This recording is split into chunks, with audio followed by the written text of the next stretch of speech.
เหตุใดใจนี้วุ่นวายเหลือทน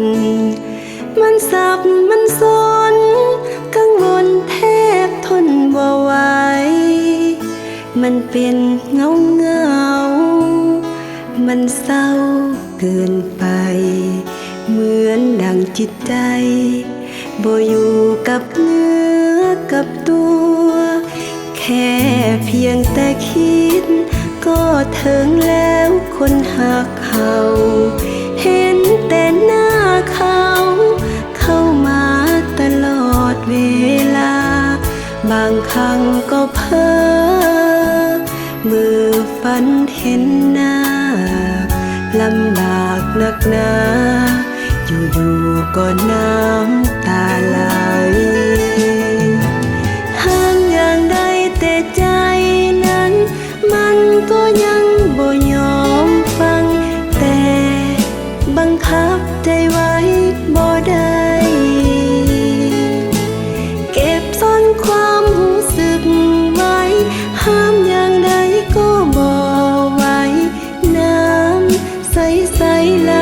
ซึมออกตาเพราะว่าคิดถึงจนใจสิขาดใจมันคิดโทษตลอดเวลาถ้าหากบ่เห็นเขานั้นมาหามีแต่น้ำตาที่มาเป็นเพื่อนปลอบใจ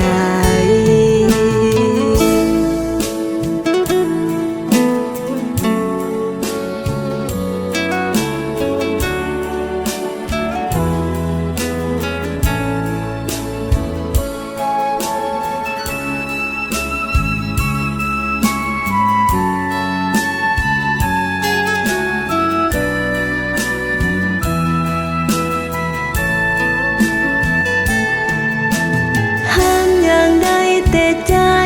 นั้นมันก็ยังบ่ยอมฟังแต่บังคับใจไว้บ่ได้เก็บซ่อนความรู้สึกไว้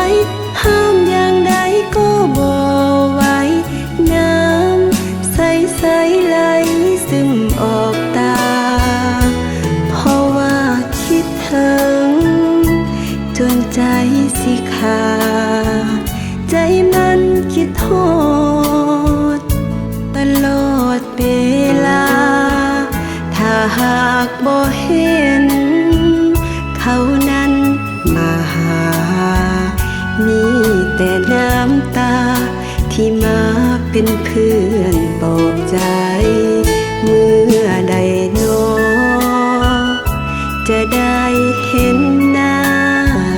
อยากให้เขามาพบหน้าคงหายคิดถึงหากเขา